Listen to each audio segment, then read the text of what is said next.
La salle va se remplir petit à petit avec le démarrage de notre conversation, en espérant que le son de ma voix attire les personnes qui sont dans le couloir. Donc, d'abord, merci à tous d'avoir tenu 2 jours dans cet auditorium, d'avoir passé 2 jours à nourrir d'intenses réflexions sur la justice, l'état de droit, les droits humains. On va tenter une conclusion qui ne se veut absolument pas exhaustive. On va tenter une conclusion plutôt en forme d'ouverture, en essayant de s'appuyer sur quelques constats d'ensemble qui ont été formulés pendant la conférence, et d'essayer d'ouvrir le débat. J'ai déjà entendu dans les couloirs et dans les différents moments sociaux autour de la conférence de petites initiatives de suivi de la conférence qui se trament, et je trouve ça excellent. Et donc on va essayer d'encourager tout ça du mieux possible. Je vais commencer par présenter les 3 panélistes qui se trouvent autour de moi. Je vais commencer par ma gauche. Donc, je vous présente Chantal Van Cutsem, notre directrice générale chez Avocats sans frontières. À côté de Chantal se trouve Sylvia Namubiru Mukasa, qui est la directrice exécutive du Legal Aid Service Providers Network en Ouganda, donc un partenaire stratégique d'Avocats sans frontières. Et à ma droite se trouve Sophia Aziz, qui travaille pour le DRL Bureau, donc le bureau qui s'occupe de démocratie, droits humains et labor au sein du département d'État américain. Donc déjà, merci à vous 3 de nous avoir rejoints. Comme je l'ai dit, on ne prétend pas à l'exhaustivité, on ne prétend pas non plus à résumer ou à synthétiser ce qui a été dit. Je pense que mon collègue Bruno l'a parfaitement résumé ce matin. Résumer, c'est choisir et renoncer. Et c'est absolument pas ma place aujourd'hui de distinguer dans tout ce qui a été dit ce qui me paraît le plus important. En revanche, on a quand même choisi de donner un thème à ce panel qui est celui de comment replacer la justice au cœur de la régulation sociale et de la régulation politique, à partir d'une série de constats qu'on avait fait avant la conférence et que la conférence a fortement appuyé, je pense, c'est-à-dire d'une part d'un constat que la justice n'est pas le seul mode de régulation des sociétés.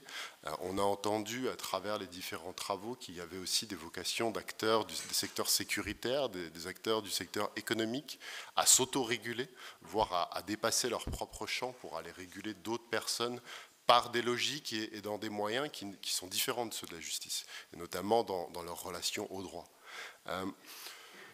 On sait que la justice comme mode de régulation sociale, c'est aussi un paradigme qui est relativement fragile, parce que c'est un paradigme qui est relativement facile à saboter, notamment du fait que la justice reste un service étatique. Et donc, en fait, si ce n'est pas quelque chose auquel on adhère en tant qu'État, on a vu un peu tout le répertoire d'actions que les États pouvaient prendre pour saboter la place de la justice dans leur société. Ça commence tout simplement par ne pas affecter de budget, et ça peut aller beaucoup plus loin, comme ça a été discuté dans les différents panels. Je pense qu'on a aussi entendu dans cette conférence une certaine désillusion presque qui peut se faire jour parfois chez les activistes de l'état de droit, où on se rend compte que les systèmes que l'on cherche à supporter, ils peuvent être à double tranchant. Ils peuvent aller dans le sens que nous on souhaite, c'est-à-dire la régulation pacifique des sociétés. Ils peuvent aller aussi dans le sens d'une régulation extrêmement technocratique et désincarnée de la recherche de la dignité humaine.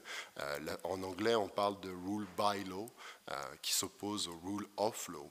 Donc ce sont ce genre de constats qui vont nous animer aujourd'hui.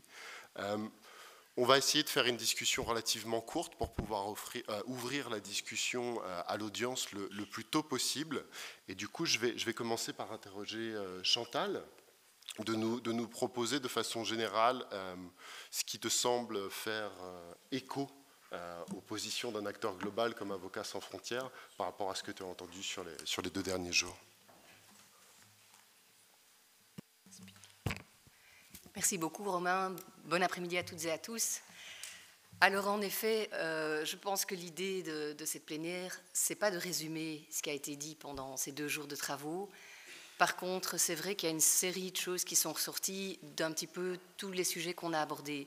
Et je pense que c'est important de les mettre sur table aujourd'hui si on veut parler après des pistes de collaboration possibles entre différents acteurs de la société civile, des acteurs de développement, des politiques publiques, etc. Alors je pense que, tu l'as dit Romain, on aimerait bien que la justice et l'état de droit puissent jouer ce rôle de régulation sociale et politique. Et pour ça, évidemment, il faut que l'état de droit soit en mesure de garantir tous les droits fondamentaux, que ce soit les droits civils et politiques, mais également les droits sociaux, économiques et culturels. Donc je pense que ça, c'est déjà un préalable de base qui, on l'a entendu, est de plus en plus compromis si on regarde uniquement la justice en vase clos. Donc on a parlé dans les différents ateliers de toute une série de dynamiques sous-jacentes dont on ne peut plus faire abstraction. Et donc regarder la justice et l'état de droit sous un prisme uniquement juridique et technique ne va pas nous permettre de contribuer réellement à la réalisation pleine des droits fondamentaux. Donc ces logiques sous-jacentes, je pense qu'on a parlé de beaucoup de choses ces 2 derniers jours. Moi, il y en a peut-être 3 que je voudrais aborder ici parce que je pense que ça permettra après d'avoir des réflexions communes. Premièrement, on a parlé de l'emprise par les entreprises sur les institutions publiques, sur les espaces de prise de décision. Je pense que c'est extrêmement important d'en être conscient. Si on veut des interlocuteurs qui puissent réellement contribuer à la consolidation d'un état de droit, on va devoir tout mettre en place pour qu'on puisse exiger une redevabilité. Et je pense que lors des panels, on a beaucoup parlé des crimes économiques et des responsabilités des entreprises. On doit pouvoir aborder aussi cette question de la responsabilité des États et de leur redevabilité, sachant en effet qu'il y a ce gros déséquilibre de pouvoir entre les acteurs privés et les acteurs publics et que cette emprise économique pèse sur l'état de droit dans de nombreux contextes. La deuxième dynamique, je viens de l'aborder, c'est déjà cette asymétrie de pouvoir qui, on l'a dit aussi dans plus ou moins toutes les sessions, découle directement de l'héritage colonial. Donc il y a des asymétries de pouvoir qui sont toujours en place, qui sont maintenues en place ou en tout cas qui ne sont pas suffisamment abordées pour qu'on puisse avoir un état de droit avec des fondements qui sont solides et qui se basent sur des relations de pouvoir égalitaires. Je pense que même au-delà de ça, on peut se poser la question des fondements des institutions d'état de droit qui sont basées sur des réflexions qui sont profondément racistes et xénophobes. Quelqu'un a posé la question de remettre même en question l'existence même de ces institutions, de dire mais est-ce que ces institutions, cette justice, est-ce qu'on peut considérer que ce sont des interlocuteurs? C'est sûr que ce n'est pas idéal et je pense que quelqu'un a déjà apporté la réponse, de dire à défaut de mieux, nous n'avons pas d'autres interlocuteurs. Et donc ce qui est important, c'est de voir ce qu'on a comme levier pour justement, à partir de l'existant, voir quelles sont les collaborations qu'on peut mettre en place pour créer une légitimité pour des acteurs en remettant au centre des discussions l'état de droit basé sur des droits humains. Et peut-être que la troisième dynamique, je pense que tu l'as évoqué aussi, Romain, c'est de faire le lien avec l'appareil sécuritaire et avec les politiques sécuritaires.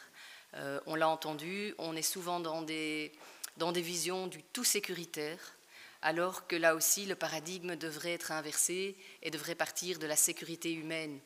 La sécurité devrait pouvoir garantir une protection de la personne et de tous ses besoins, devrait se concentrer sur la prévention et on fait face à des régimes où l'appareil sécuritaire est répressif, est un outil souvent qui est instrumentalisé pour accentuer le rétrécissement de l'espace civique.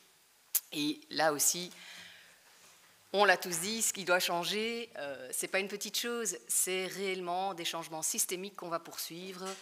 Et la politique des petits pas, on peut la construire en changeant nos discours. Donc la question qu'on va aborder ensemble aujourd'hui, c'est ça, c'est ces narratifs qu'on doit changer, par où on peut aborder cette question, comment on peut travailler ensemble, sachant que pour avoir un impact, on va devoir travailler de façon pluridisciplinaire, on va devoir mettre en place des approches qui sont variées et chaque acteur a des mandats différents, des spécificités, des leviers différents qu'on peut aborder. Alors, en tant qu'organisation non gouvernementale à portée globale, il y a peut-être 4 axes qui pourraient être des pistes de réflexion pour la suite de la session. La première étant cette question de redevabilité des interlocuteurs que nous avons au niveau des institutions publiques et au niveau de la justice. Leur légitimité aujourd'hui est compromise, mais que pouvons-nous faire pour exiger plus de redevabilité, pour créer une base de confiance avec la société civile, avec les citoyens, une image qui soit plus indépendante. Donc sur cette question de redevabilité des décideurs, des institutions, qu'est-ce qu'on pourrait faire ensemble? La deuxième piste, je pense qu'on peut explorer, c'est vraiment cette question de remettre les droits humains au cœur de l'état de droit, et ça à tous les niveaux. On parle beaucoup de l'approche basée sur les droits humains. Comment pouvons-nous faire pour qu'elle soit intégrée à tous les niveaux de travail, y compris dans les espaces de prise de décision? Et donc là aussi, je pense qu'il faudra une approche de collaboration entre tout le monde pour s'assurer que cette approche basée sur les droits humains puisse être mise en place, puisse être intégrée, puisse être suivie et puisse être vérifiée à tous les niveaux. La troisième chose, évidemment, c'est ce dont on parle depuis 2 jours, c'est de renforcer l'empowerment des personnes, des citoyens, des communautés, non seulement pour qu'elles puissent mieux faire face à la réalisation ou la violation de leurs propres droits, mais aussi pour qu'elles puissent participer justement à ce débat, à cette construction d'un état de droit. Donc l'empowerment des personnes, et j'ai envie de dire renforcer leur pouvoir d'agir, j'ai envie d'aller même plus loin, aussi leur devoir d'agir face aux injustices structurelles auxquelles beaucoup de personnes sont confrontées. Et le pendant, évidemment, on l'a dit, il faut que si on renforce la demande de justice, au niveau de l'offre de justice, des interlocuteurs soient présents. L'empowerment, ce n'est pas uniquement au niveau des personnes qui sont demandeuses, c'est également au niveau des interlocuteurs qui doivent pouvoir faire face et pouvoir prendre en considération ces demandes de justice. Et peut-être tout dernier élément, et je vous passe la parole, on est en plein dedans. On l'a dit, on l'a redit et on est là pour ça. Le dialogue est fondamental avec tous les acteurs. L'espace pour la société civile se rétrécit, c'est clair, mais je pense que notre rôle en tant que société civile, c'est de mettre un pied dans la porte, comme on dit, parce qu'on ne va pas y arriver tout seul. Et donc, si on n'a pas d'espace de dialogue avec les acteurs étatiques, avec les décideurs politiques, avec les acteurs privés, avec les communautés, on ne peut pas y arriver. Et donc, un préalable pour qu'on puisse travailler vraiment sur ces questions d'état de droit, c'est qu'on ait un espace de dialogue pour aborder ces questions, qu'on ait une société civile qui puisse s'exprimer, qu'on puisse non seulement la faire exister, qu'on puisse la protéger, mais qu'on puisse aussi lui donner accès aux espaces où les décisions se prennent. Et je pense qu'aujourd'hui, c'est important d'être ensemble ici aussi, de se dire, voilà, on a tous des leviers, et là où on peut se renforcer, c'est en les mettant ensemble et en se créant des opportunités de collaboration pour avoir un impact plus important.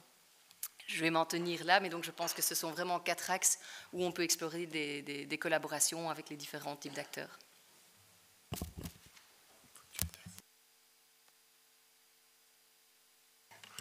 Merci beaucoup, Chantal. I'll now turn to you, Sophia, because I must confess, it's a rare occasion to have a representative of a donor institution in the room, and thank you for that. It seems to me that the work of development partners has been at the back of a lot of the discussion during the conference, without necessarily being mentioned as such. Institutions like the one you represent, they play a very key role in shaping the policy frameworks, but also in channeling the funding that ends up being the resources that actors that drive change work with. So I thought it would be a good occasion to hear you now about those different pathways for change that Chantal just highlighted. Thanks, Roman. Thanks, everybody. So I'll speak, of course, from the donor perspective, particularly as a donor in the human rights space. And I think piggybacking off of what Chantal was mentioning, we can't overstate the importance of locally led interventions to drive these changes. I think that has been such a central theme throughout this conference, is that justice is really driven by civil society. Civil society contextualizes these issues, and as donors, it is our responsibility to engage in co-created efforts that have civil society that's leading the change at the forefront. And we need to move beyond, I think I've heard a lot of criticism, rightfully so, beyond the consultation approach. It's not about a consultation right before we're engaging in a funding opportunity, but having a long-term, trusted, and continuous relationship with civil society. I think that is at the core of ensuring truly participatory programming from development partners. And I think just to add to that, it is so important when civil society is honest and candid with us as donors about what we're doing wrong, what we're missing, what the gaps are, and as you're implementing programming, to be honest about the failures and the challenges that you're seeking, or that you're experiencing. I think as donors, we seek to be the champions of the work that you all are doing. And in order to further the impact that our civil society partners are having, we need to know what's not working. That helps us to adapt, to hopefully address that through policy or other engagements. And then honestly, just to create that open space for us to keep in mind for future interventions. The next thing I want to talk about is kind of, as donors, the need for us to leverage all the tools in our toolkit to ensure flexibility. I think it was Julianne who mentioned one of the examples in talking about the challenges around language of interventions that are prescripted, that don't have the full local context in mind, or that have a result in mind as the opportunity is developed. I think especially when we're working in the human rights space, we need to keep the opportunities as open and flexible as possible. As a donor, some of the best proposals that I read are the ones that are really honest about where there are unknowns. We're seeking to achieve this overarching, really difficult goal. Here, this is what we think might work, but we might need to pivot to the local reality. That is so refreshing to hear, because it really shows that that organization is in this space and understands the challenges and nuances. The other piece kind of related to that is, as donors, we need to keep that space for honesty. I think the issue that we hear a lot is when there's an overwhelming emphasis on quantitative results. That can make it really challenging to be honest about some of those incremental small steps that you might be seeing progress on. Or on the flip side, sometimes there's backsliding and a change in the context that makes what you sought out to do impossible. And success in that case might mean just continuing the conversation on these issues that might be falling to the wayside or falling behind the issues as they were when you sought out to engage in them. I mentioned kind of honest and regular conversations with civil society as that being a really important piece for donors. Again, really recognizing that these trusted relationships are what helps us to do impactful programming.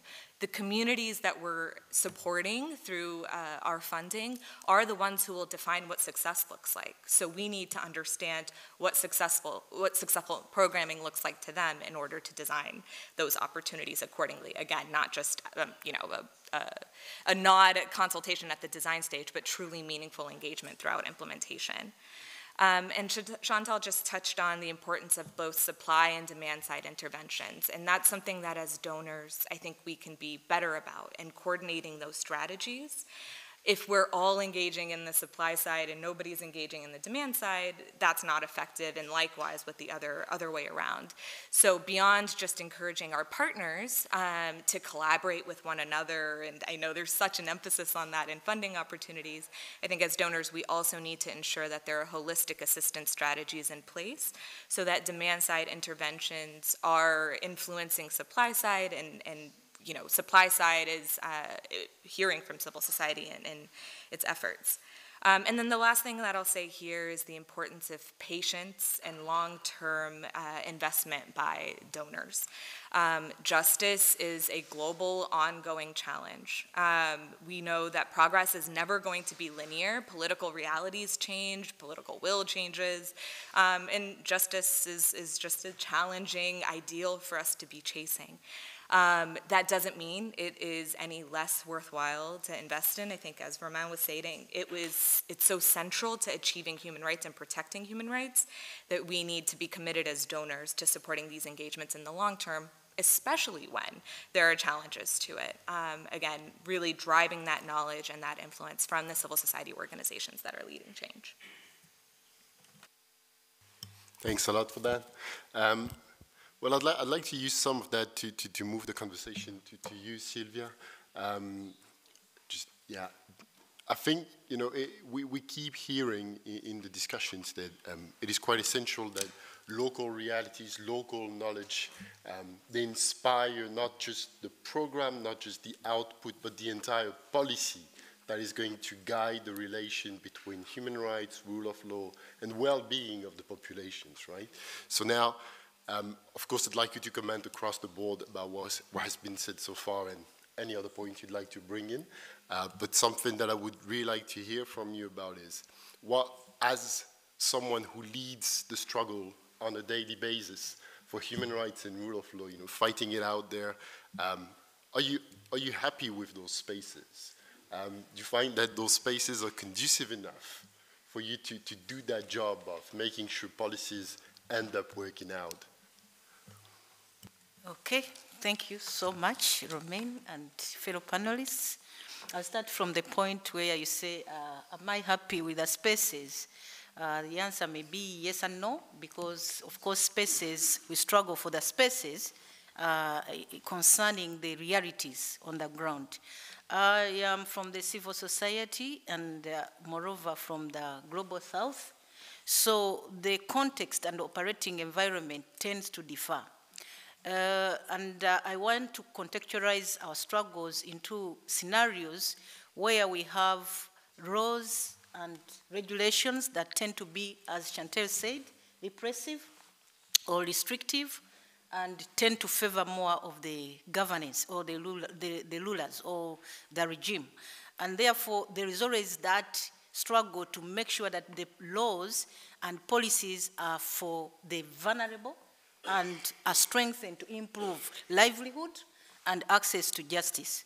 Then also the fact that civil society's shrinking space, of course, continue to be affected in terms of operating space, but also in terms of refunding, as we've had Sophie talk about funding.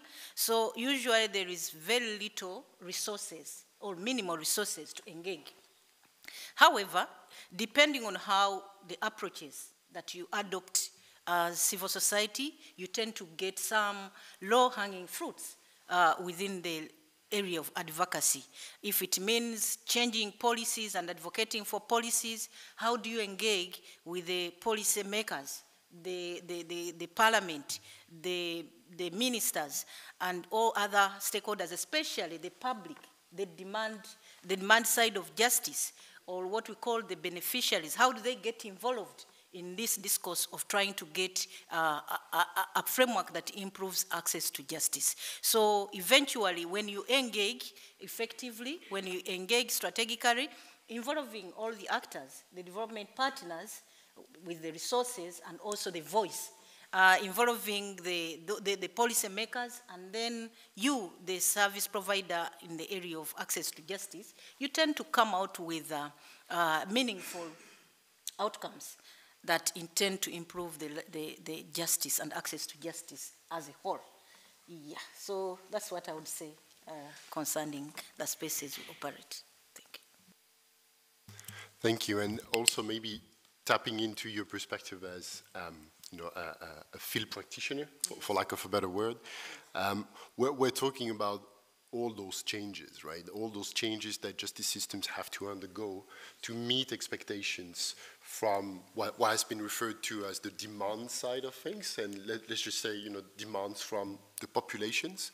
Do you have any idea as to the sort of changes that justice systems should undergo to meet those?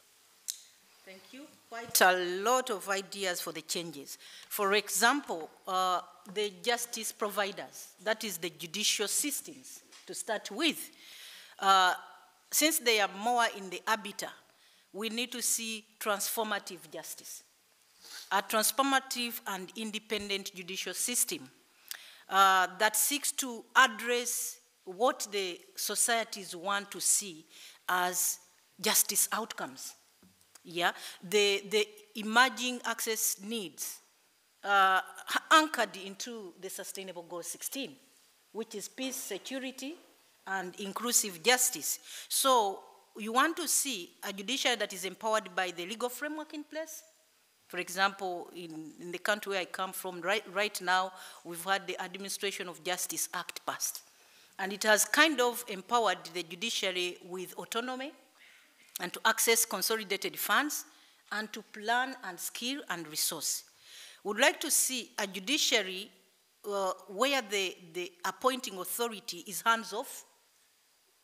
Oftentimes in the Global South, the judiciary is appointed by the executive, or they call it the president.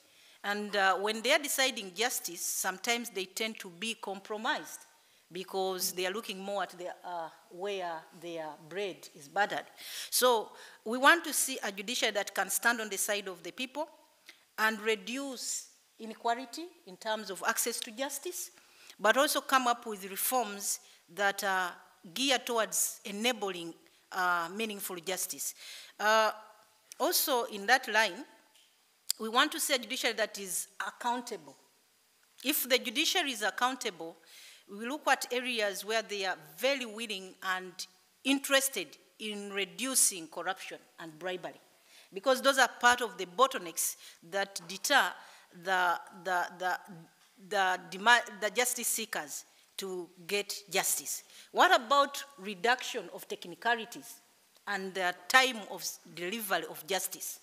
The time and the length that the justice seekers stay in the judicial system sometimes itself is not sufficient. What about the remedies?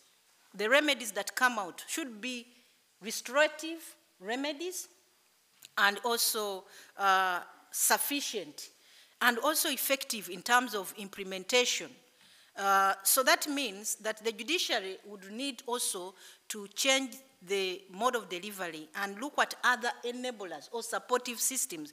We've been talking about informal justice and how many of the societies, especially in the Global South, prefer informal justice to formal justice. So now the judiciary has to listen, the formal judiciary has to listen to this and create working modalities or linkages between the formal and informal, and seek to strengthen the informal justice system delivery mechanisms, so that then the people are more satisfied and are able to go to where they feel they'll get justice. Of course, depending on the kind of justice that we are looking for.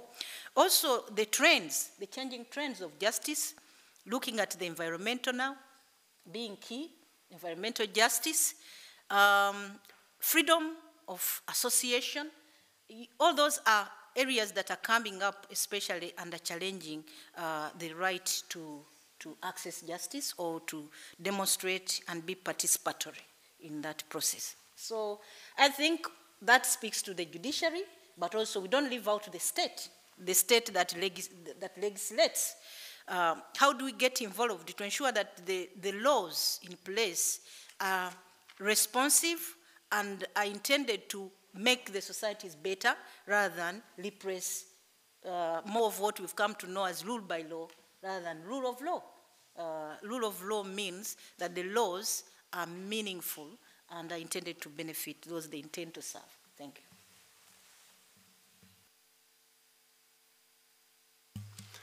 Merci, merci à Sophia, Sylvia et Chantal pour ces perspectives. On entend énormément quand même le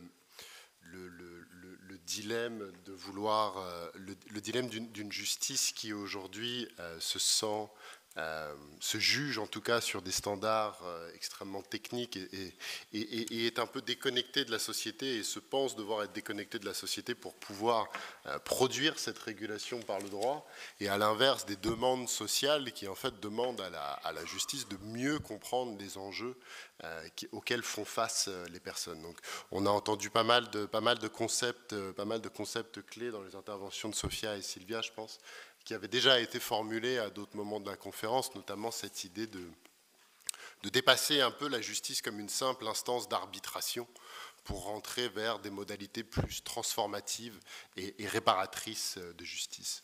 À ce stade, je proposerais d'ouvrir la discussion aux personnes de l'audience. C'était ma promesse initiale. On a essayé de mettre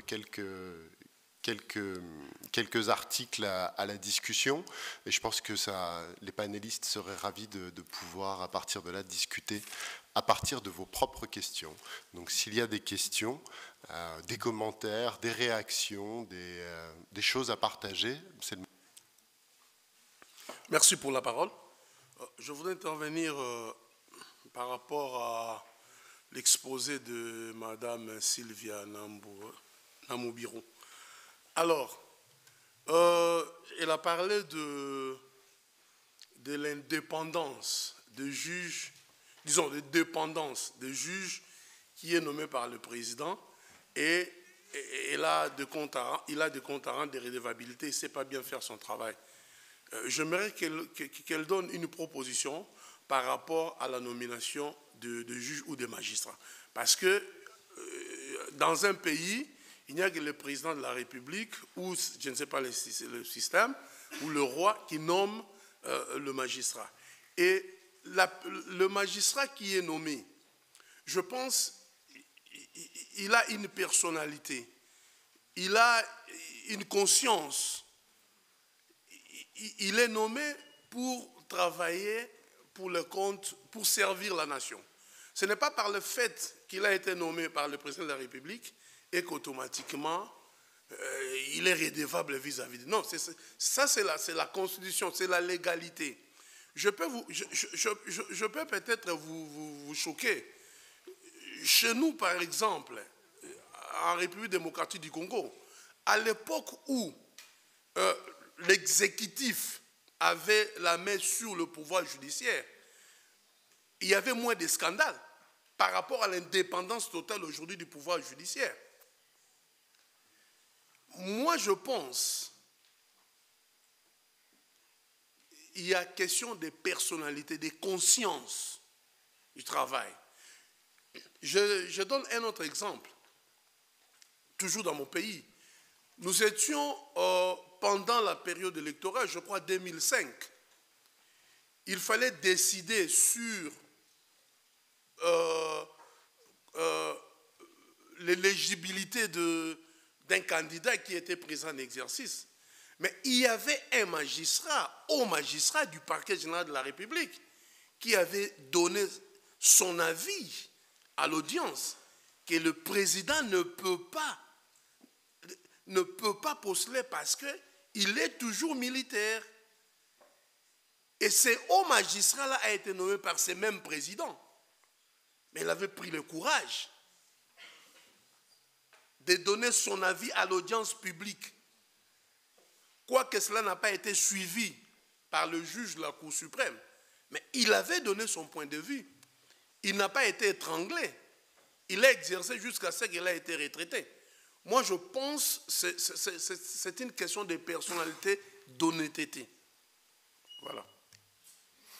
Merci. On va peut-être prendre plusieurs questions et puis on les balayera ensemble. Monsieur ?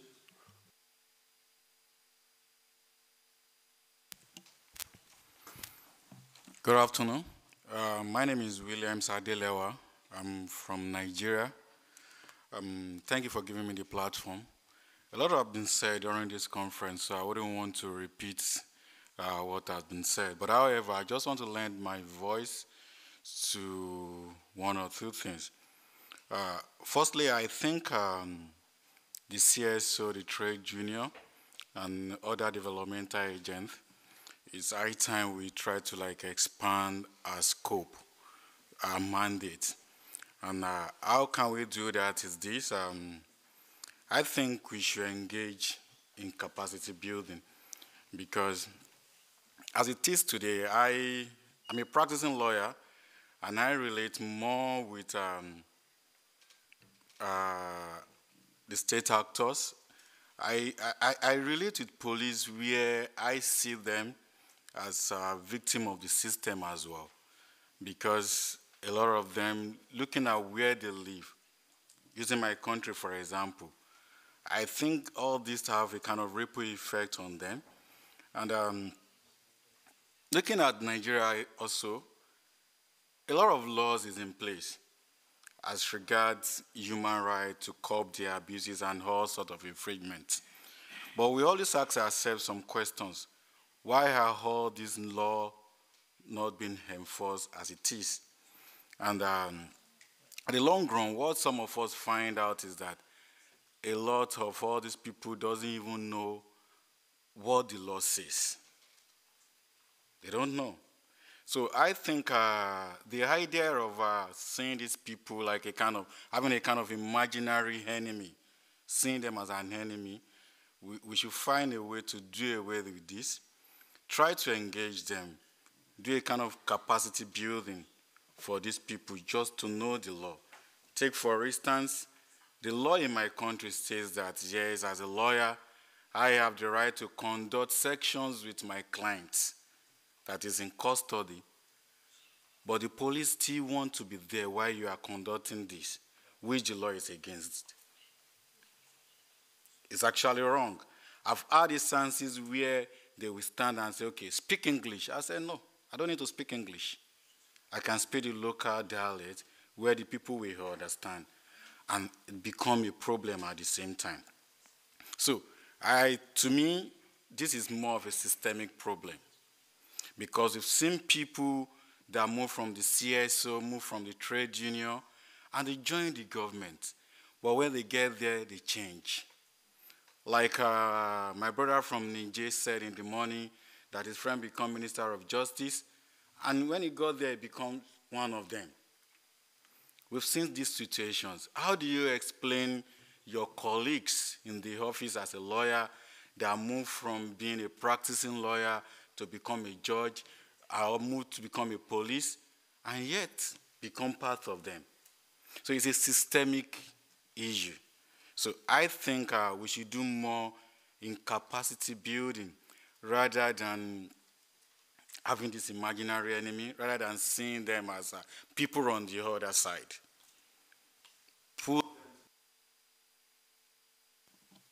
Sorry. So invite them to table, talk to them, tell them what the law says. Like I said, we have a lot of laws in my place, but these laws are not being enforced. Thank you. Sonia. Merci beaucoup. Ma question va s'adresser à Madame Sophia, qui a parlé de la transparence des organisations envers les donateurs. Alors moi, je voudrais savoir comment balancer cette transparence, parce que des fois, les organisations ont tellement besoin de cet argent et de ces fonds.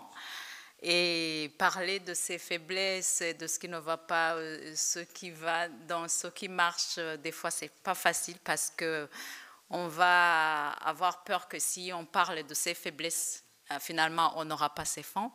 Je sais qu'au niveau des organisations, des fois, on cache les faiblesses et tout ça, et des fois, ça a des conséquences énormes, surtout pour des organisations qui, finalement, dans la mise en œuvre, ne peuvent pas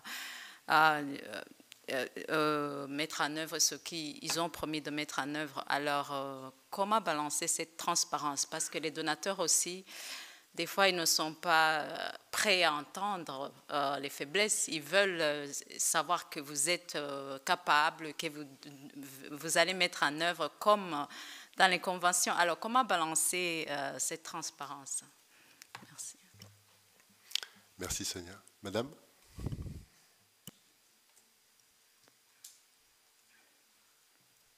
Ça marche. Ah, voilà. The question is again for Ms. Sophia Aziz. It's great to hear the perspective of the donor, so thank you for that.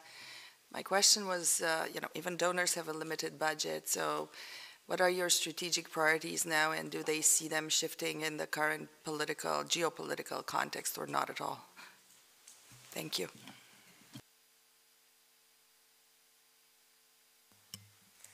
Sana. Merci Romain. Merci pour toutes ces pistes ouvertes. Je voudrais ajouter à ce qui a été dit par Sophia, qui nous demande de transformer le narratif en même temps que Chantal aussi. Hein. Je pense qu'il faut changer de posture. Carrément. On a fait le constat depuis 2 jours qu'on est là et qu'on discute des différents axes. On fait le constat qu'on est à chaque fois sur le fil du rasoir. Ça ne veut pas dire qu'il n'y a que des échecs de notre côté, mais ça veut dire que notre travail est très compliqué, parce que la réalité est complexe, parce que les contextes sont complexes, parce que les enjeux sont globaux, sont étatiques, sont institutionnels.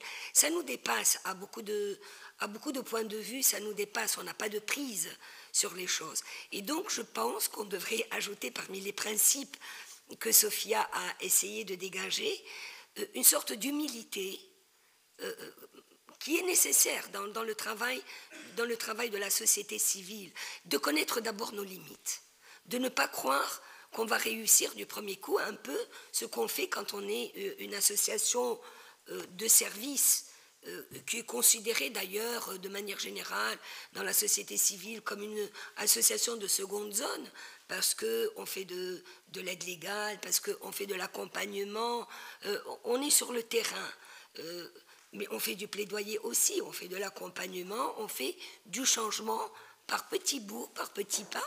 Mais la première chose qu'on fait dans ce genre d'association, c'est de dire aux personnes quelles sont nos limites. Et donc, un peu cette attitude que nous avons vis-à-vis de notre public, par respect de la dignité, pour dire qu'on ne réussit pas à tous les coups. Et donc, je pense que c'est un premier, d'avoir de l'humilité. L'autre chose, effectivement, c'est d'avoir une approche, je ne trouve pas le mot, transversale, holiste, dirais d'autres. Donc une approche qui ne se suffit pas, même si on fait du service, il y a du plaidoyer à faire, même si le mot je le récuse, hein, parce que le mot plaidoyer, voilà, il y a des mots qu'il faut, d'abord si vous voulez qu'on change de narratif, il faut qu'on arrête d'utiliser des mots qui sont les mêmes partout, que l'on ne sait pas remplir et qu'il faut tenter de remplir de sens. Il ne s'agit pas de balancer comme ça des mots pour dire voilà, on est société civile, on fait du plaidoyer. C'est pas compris. C'est compris par personne. Donc, voilà, donc ce que je voudrais dire, au bout de quelques années d'expérience, c'est vrai, on peut avoir un discours crédible, authentique. Quand on parle, on t'écoute, parce qu'on sait que le discours est crédible, il est assis sur des résultats de terrain, sur une pratique. Hein, donc en arabe on dit on plie le genou. Tu plies le genou parce que tu es proche. Et donc ça c'est important comme attitude, donc d'être proche, d'être dans la proximité, mais de pouvoir s'élever par l'expertise, par la formation, par la compétence, par la connaissance, les connaissances partagées bien entendu, pour avoir un discours aussi à rationaliser, intellectualiser, qui peut toucher les cœurs et toucher l'esprit en même temps. Et la troisième chose, et je m'arrête là, je pense que, en tout cas dans nos pays, je l'ai vu, j'ai été très heureuse ici de rencontrer beaucoup de professeurs d'université, donc c'est de mettre la communauté des juristes, que ce soit les juristes traditionnels, avec leur diplôme ou leur fonction, ou les nouveaux juristes que l'on voit dans les associations. Les meilleurs défenseurs des droits, ce sont ceux qui ont appris le droit dans la société civile. Donc, de trouver à l'intérieur de ces différents mondes, la magistrature, l'avocature, le barreau, etc., de trouver les personnes ressources qui sont capables d'être nos relais, de ne pas parler à tout le monde, on n'est pas obligé, on n'a pas la capacité, mais de trouver ce qu'on appelle les personnes relais et de ne pas être radin quand il faut les saluer, saluer leur courage. Comme aujourd'hui, par exemple, pour le bâtonnier, le nouveau bâtonnier à Tunis, eh bien, je le salue. Un premier pas, mais c'est très bien. On le salue, on ira le voir à notre retour, parce qu'il a eu le courage, justement, d'apporter sa caution, d'apporter son autorité à des victimes du système qu'on est en train de déférer en justice et qui sont deux autres avocats. Donc, bon, il y a encore beaucoup de choses à dire, mais c'était pour toi, Romain. Merci beaucoup. Je me permettrai à la fin peut-être de revenir sur un certain nombre de choses que Sana a évoquées, que d'autres ont évoquées, mais avant, je pense qu'il y a une question qui a été assez spécifique à l'endroit de Sophia et qui me paraît suffisamment centrale pour être répondue. Sure. So I'll go to the first question first, which was a really good one. It is, of course, a tall order and a hard thing to say, to be honest about your failures. And I recognize every donor is different, but I think for donors in the human rights space, it is important for us to understand the context in which we're funding. If we understand the context in which we're funding, we should anticipate that everything is not going to be a smooth and perfect path. When you're working on human rights programs are never linear. I mean, human rights globally, the progress is never linear. It's 2 steps forward and 1 step back wherever we look. So I think, part of the challenge, and I say this, I was formerly an implementer taking donor money, so I understand, it's a tough balance of how honest to be. Part of the challenge is reporting, right? Reporting templates are often very specific to your exact scope of work, and they're very technical. Can you build a relationship with your donor where you're communicating with them more regularly than just that reporting? So hearing from our implementing partners on a more informal basis, hey, this is going on in the space and I thought you might be interested, or we were able to achieve this thing. It's not directly related to what we said we would do, but it's because of our action. Those unexpected changes are really important for your donors to hear about, because that is part of the work that you're doing and part of the work that they're supporting.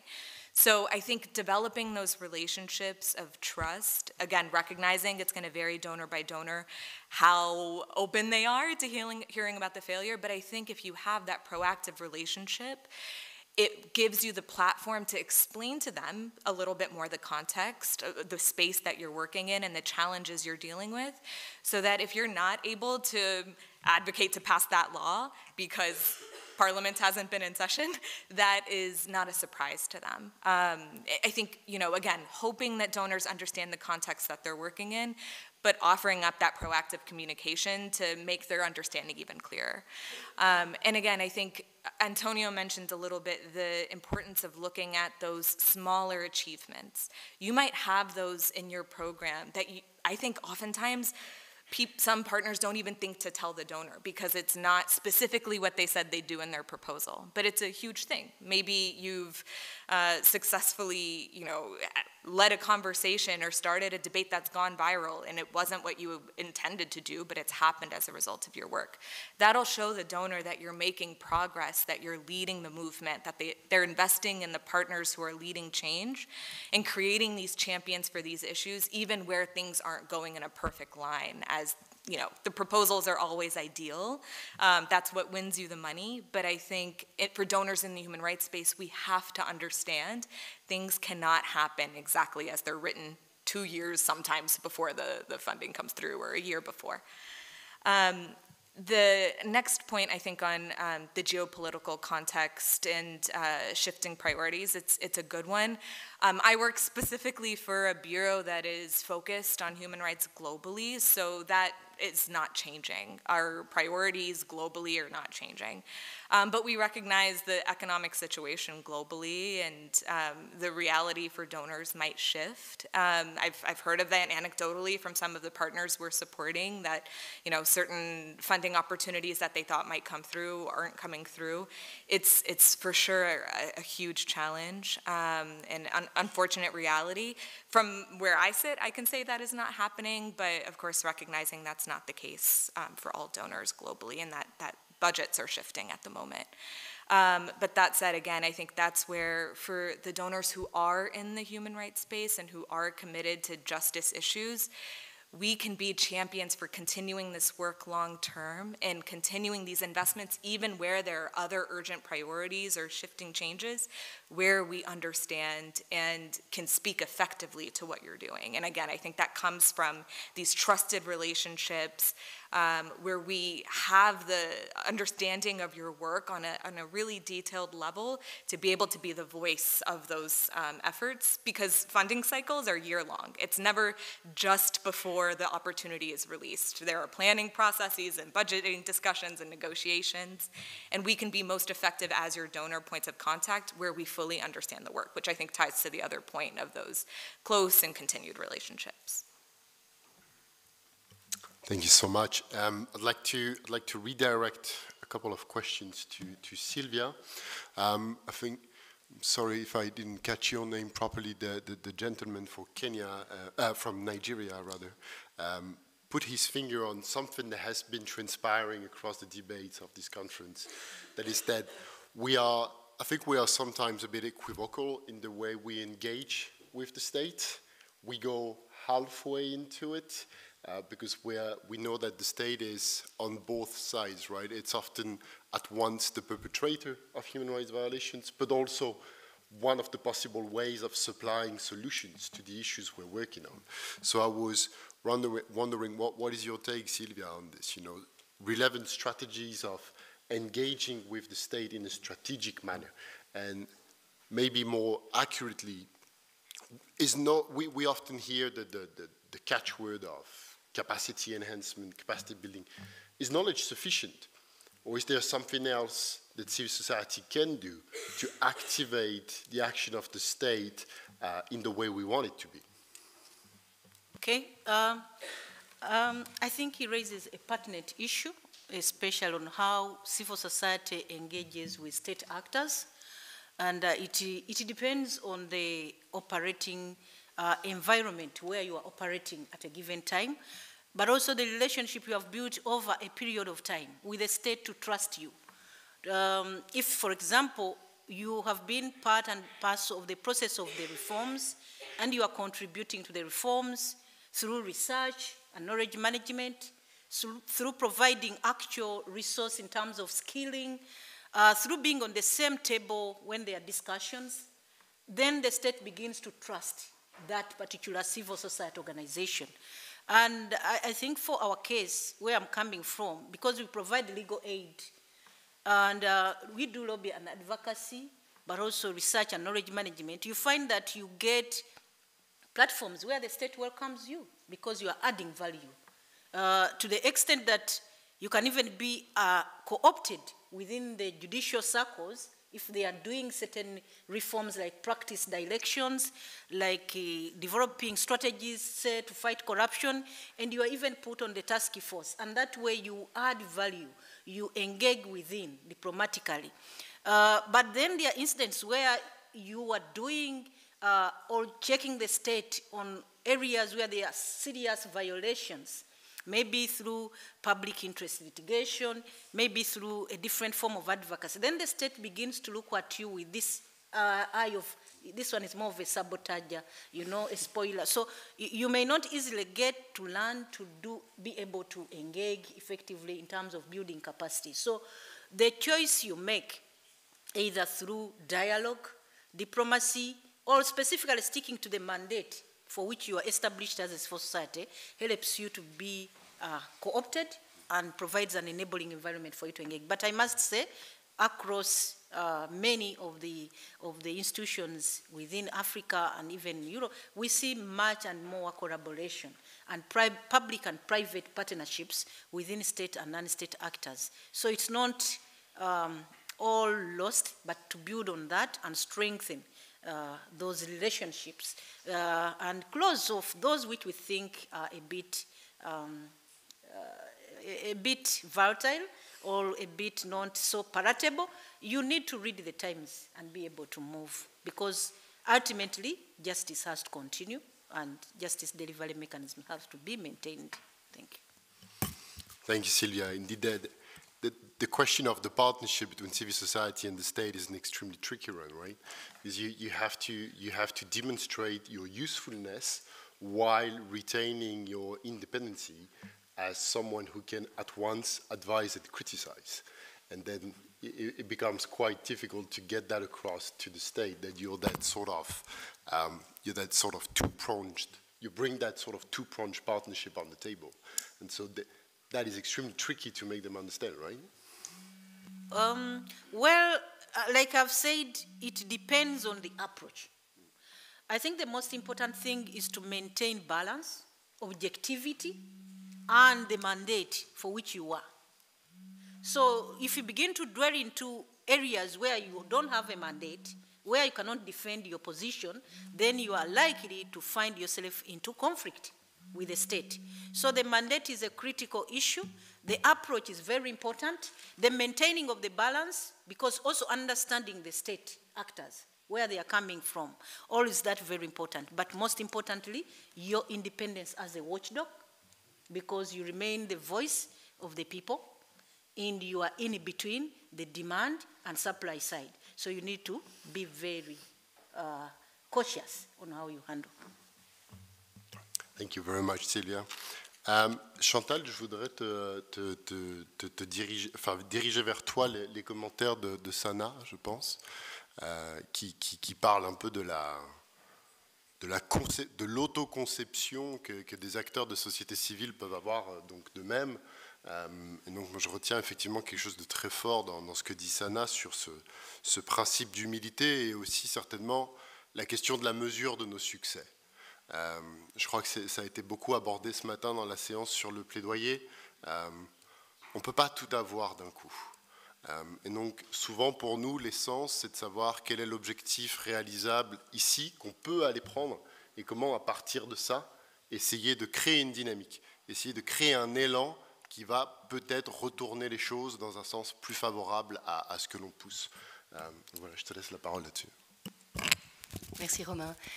Je suis tout à fait d'accord, évidemment, Sana. Je pense qu'on ne va pas tout changer en un coup, c'est systémique. En même temps, je trouve qu'on peut rêver. Et donc, on peut avoir une vision en sachant qu'on ne va pas gagner demain le combat du narratif sur tous les sujets qu'on a abordés pendant 2 jours. Mais on peut se fixer des objectifs qui sont petits. En toute humilité, je pense que peut-être nous encore plus, en tant qu'ONG internationale, on porte quand même une étiquette, on a un passé, on a un produit nous aussi, d'une histoire dont on est tout à fait conscient et qu'on assume également. Donc je pense qu'on agit avec beaucoup de modestie, avec beaucoup d'humilité. Et la question du langage, on en a parlé hier, il y a le langage de la loi, il y a le langage sûrement de la société civile aussi. Ceci dit, je pense on peut y aller à petits pas, comme on l'a dit, et on a une force dont on ne doit pas, qu'on ne doit pas cacher non plus, et dont on peut être fier également. Je pense qu'on a entendu pendant 2 jours aussi des petits succès, et tous les succès dont on en a parlé, j'ai l'impression que la recette a été la même, c'est de mettre ensemble des personnes qui ne l'auraient peut-être pas fait spontanément, mais de créer des opportunités de collaboration ou comme l'a dit Sophia, de faire attention aussi aux effets inattendus de notre action. Et donc je pense que c'est ça qui est important, d'être pleinement conscient de nos limites, d'être tout à fait modeste par rapport à ce qu'on ne peut pas faire, mais de pouvoir aussi être conscient des petits changements qu'il y a. Alors, Romain en a un tout petit peu parlé aussi, la question du suivi, de l'évaluation de nos actions, de savoir comment on apprend, de savoir comment on mesure l'impact à moyen terme et à long terme, je pense qu'elle est essentielle. J'ai parlé de la redevabilité des acteurs institutionnels. Je pense que nous, en tant que société civile, on doit se mettre la barre bien haut aussi, et que si on met en avant des approches qu'on veut promouvoir, qu'on veut défendre auprès d'institutions, même de bailleurs, on doit être à même de démontrer l'impact de ces actions. Je pense qu'on a commencé par là hier, quand on parlait d'empowerment, de se dire... Voilà, c'est plus qu'un discours. Je pense que c'est Julien qui avait parlé de chiffres et d'histoire. Je pense que les deux sont tout aussi importants et qu'on est tout à fait d'accord sur l'importance de faire les choses en toute humilité. Merci à vous trois. Je crois qu'il reste une question qui n'a pas été répondue sur la question du mode de nomination des juges. Je vais me permettre de peut-être amener une perspective un peu plus ouverte sur la question. Je pense que l'essence du commentaire, c'était de dire que c'est une question de participation publique, c'est une question des logiques qui sous-tendent la nomination de personnel aussi important que cela dans une société, et que lorsque cette nomination est sourde aux attentes de la population et ne se base pas sur des critères qui peuvent être compris des uns et des autres, alors bien sûr ce mode de nomination peut être un problème en lui-même. Je pense qu'on arrive sur la fin. Non, notre honneur au président. Ah, voilà. Donc deux bonnes nouvelles, deux jugements qui ont été prononcés aujourd'hui. Il y en a un qui vient des États-Unis, au Connecticut. Un petit juge a condamné un animateur de télévision d'extrême droite à payer 1 milliard de dommages et intérêts aux familles des victimes d'une tuerie de masse parce qu'il s'était livré à une désinformation volontaire. C'est tout à fait en relation avec ce qu'on disait ce matin. Et ce matin, la Cour européenne des droits de l'homme a prononcé un arrêt dans une affaire Bouton contre France. Madame Bouton s'était introduite dans l'église de la Madeleine un 25 décembre, je ne sais plus quelle année. Elle appartenait au mouvement Femen et elle a exposé sa poitrine couverte de slogans qui étaient des slogans fustigeant la position de l'Église catholique en matière d'avortement. Sur plainte du curé, elle a été condamnée à 1 mois de prison avec sursis et une peine d'amende. Et aujourd'hui, la Cour européenne des droits de l'homme a considéré qu'il s'agissait d'une violation de sa liberté d'expression et il a condamné la France. Voilà, bravo à ces personnes qui ont introduit ces actions, bravo aux avocats qui les ont défendus et bravo aux juges qui les ont prononcées. Merci Patrick pour ces bonnes nouvelles. Ça fait le pont vers mon propre take-away de la session, et j'allais dire avec Sana, ne pas céder à la désillusion. Ne pas céder à la désillusion. On poursuit des combats qui sont ambitieux, qui sont difficiles, qui sont parfois ingrats. J'ai d'ailleurs conscience que je ne suis pas moi-même dans la position la plus ingrate de la part en raison d'un certain nombre de paramètres qui me dépassent. Donc je rends au passage hommage à ceux dont les combats sont bien plus difficiles que les miens et que j'espère ont pu profiter de cette conférence comme d'un endroit pour les présenter et pour que ces combats soient compris. Je vais laisser la parole à Chantal pour les tout derniers mots de la fin. Merci à tous et à toutes.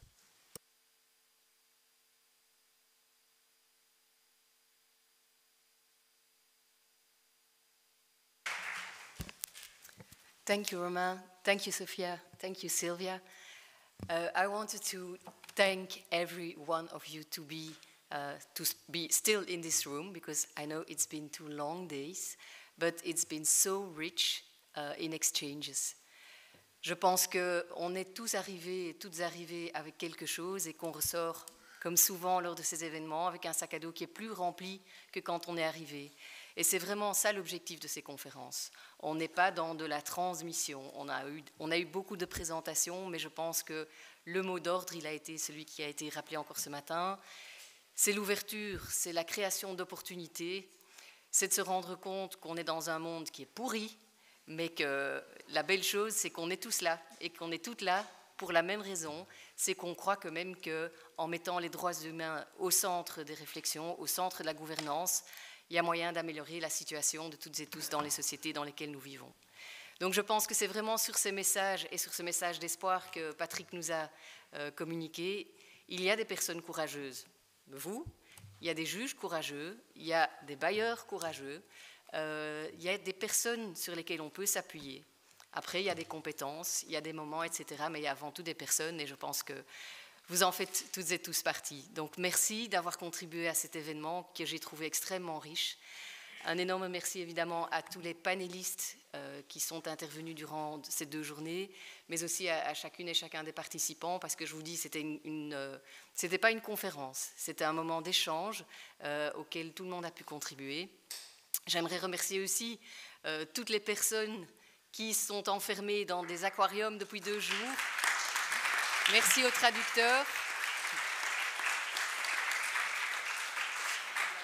Évidemment, j'aimerais remercier aussi toutes les personnes qui ont été rapporteurs. Vous ne les avez peut-être pas vues, mais à chaque session, des personnes ont volontairement proposé d'être rapporteurs. Donc, merci aux rapporteurs qui ont été présents pendant toutes les sessions. Et alors, évidemment,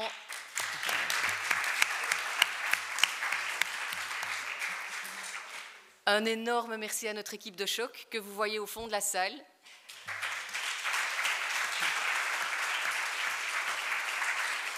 Donc, Justine, qui a été notre formidable chef d'orchestre de cette conférence, avec un énorme soutien de Simon, de Nina, de Manon, de Nadine, de toute l'équipe d'ASF à Bruxelles. Donc, un énorme merci à toute l'équipe qui a permis de réaliser cet événement.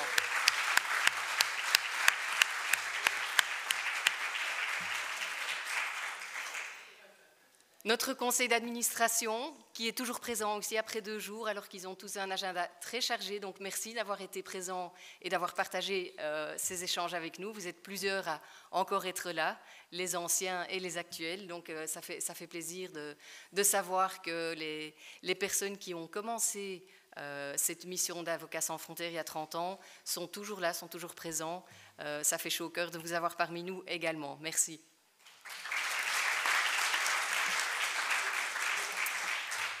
So I will not keep you longer in this room. I will all free you now, and I would say, please go and empower, lawyer, and advocate for change. Thank you.